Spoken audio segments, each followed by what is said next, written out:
Hello everyone, it's Channin here for Waffle Flower Crafts. In today's video, I'm going to show you how to create a glow-in-the-dark card using some products from Marvy Uchida. First, I'll show you the Waffle Flower products I'll use today. This is the Moon and Stars combo, which comes with the Moon and Stars stamp set and the Moon and Stars panel die in the back. To start, I'm going to do a little die cutting with the Moon and Stars panel die. I'm going to start with the actual panel die from that set and line it up with the edges of an A2 panel of black cardstock. So this panel is 4 1/4 by 5 1/2, and I just nestle the corners right into the die itself, use a little tape to hold down, and then run it through my die cutting machine. You'll see when I peel off the tape here and remove the die, it cuts out the panel perfectly. And I'm going to save that big rectangle there of cardstock to die cut my strips of stars, and then I'll just remove this bottom portion from the panel. I'll set that aside, and now I'm going to move on to die cutting my stars and moon. I'll grab the dies here, place them on that scrap of black cardstock, and then run them through my die cutting machine. I'll remove the dies, and then I will carefully pop out the die cuts. The stars, or the strip of stars, is a very intricate die, so you want to be careful when you pop that out of your die cut. And I'll set that aside. I'll also pop out a couple of additional stars that the die cuts out. A couple of stars that have these great little circle hoops that allow you to run a string through them.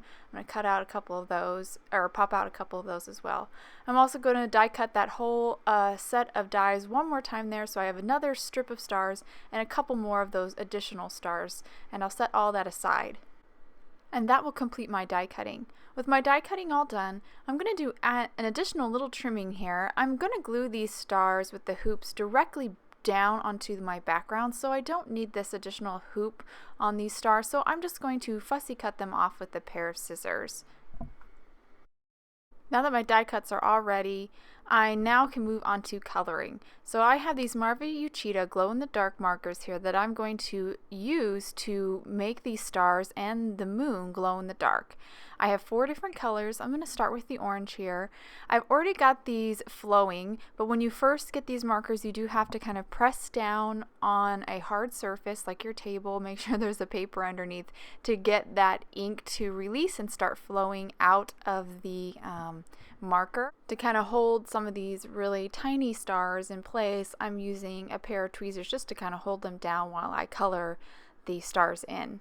I'm just coloring over a select few of these.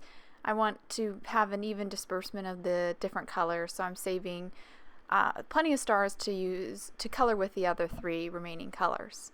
So here the marker wasn't flowing like I'd like, so I just again pressed it down a couple of times on my work surface to get that paint to start coming out of the tip of the marker, and then went back to my stars and started coloring them in. And this is kind of a green color.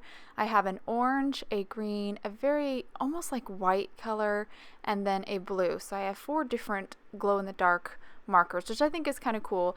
They're very soft colors, and sometimes the camera doesn't catch them, the differences in them very much, but you can definitely tell in person. So here I pressed a little too hard and I have too much blue, so I decided to not waste the paint, and I'm using a paintbrush and picking up that paint that's on my work surface to color the other stars.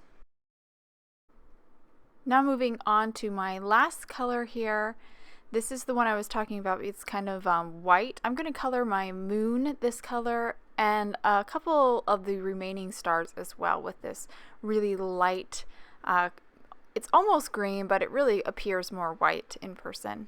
I'm just going to jump ahead here to the very last star. I'm coloring this last one in with a little bit more of that green, and that will complete my coloring of all the stars and the moon. Now I'm going to move on to stamping my sentiment. So I have the Moon and Stars stamp set here, and I'm going to pull off a sentiment from this set. I also have my panel that I die cut earlier mounted here in my MISTI, and I'm going to line up this stamp on that middle, the center strip that the panel cuts out, and I'm going to heat emboss this. So I've now picked up my stamp. I'm now applying some anti-static powder. That's going to ensure that the embossing powder sticks only where the sentiment is stamped. I'll ink the sentiment up with an embossing ink. This is called Versamark ink, and then I'll fold my MISTI over and stamp the sentiment, and now I'm going to ink it up one more time and stamp it a second time. I found that I have really the best embossing results when I do stamp it twice in Versamark ink. Now I'm pouring on some silver embossing powder, tapping off the excess, and then heat setting the sentiment with my heat gun. And I'll just hold up to the camera so you can see the embossing results.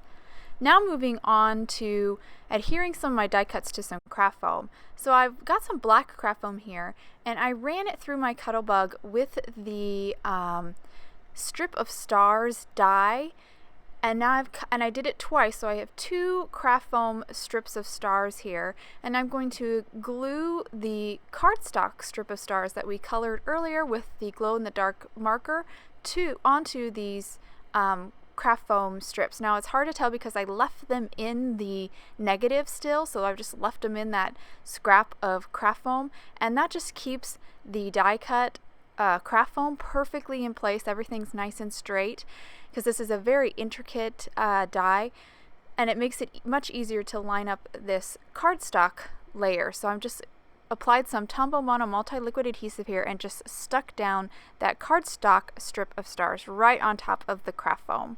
And I'll do the exact same thing for this other strip of stars as well.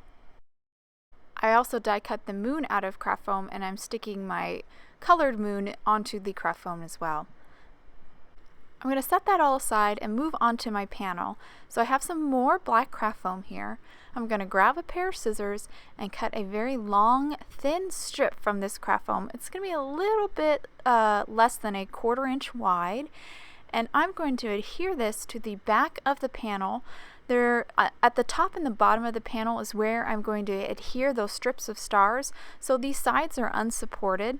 So I'm going to adhere these long strips of craft foam to the sides of this panel.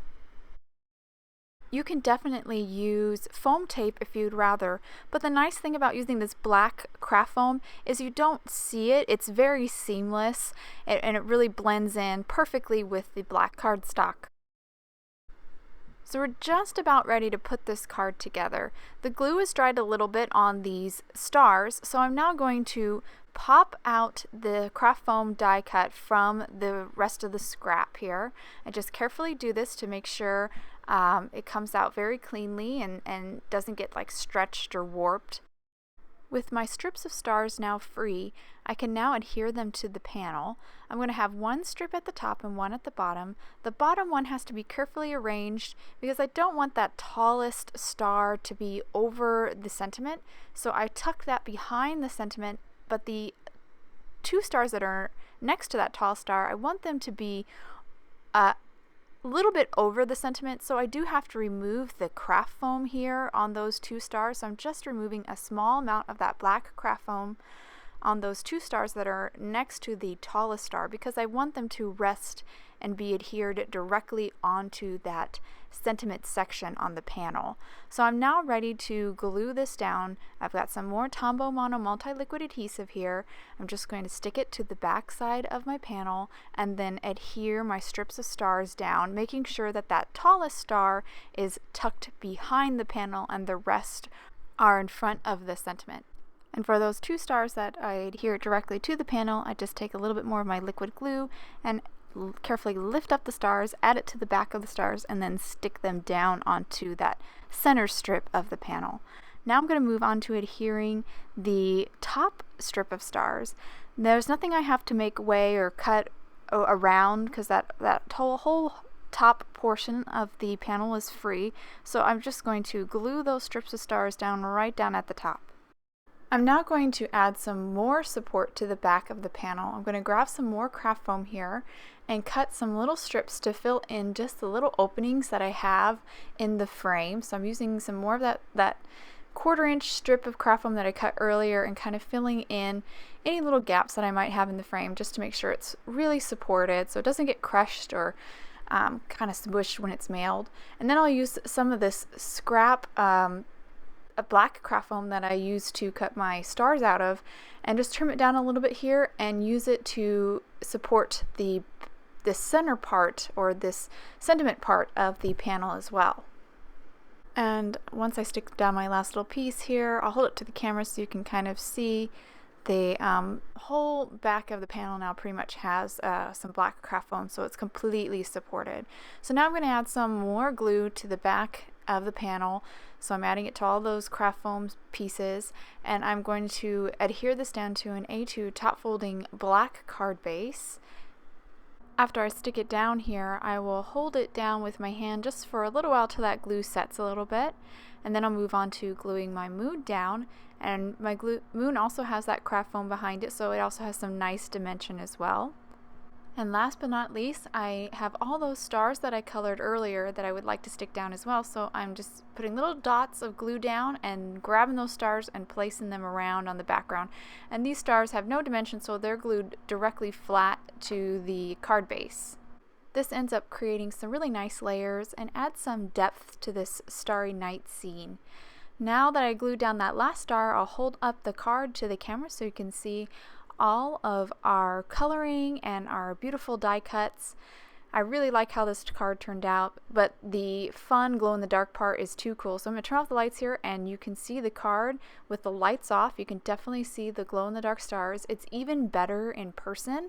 The stars and moon are even brighter, and you really get to see the cool layering that we get by having some of the stars on craft foam and some of them flat on the card base. So I hope you guys enjoyed today's card and video. If you want any more information on the products I use, please visit waffleflower.com, and you can follow us on YouTube, Instagram, and Facebook for more creative ideas. Thanks for watching.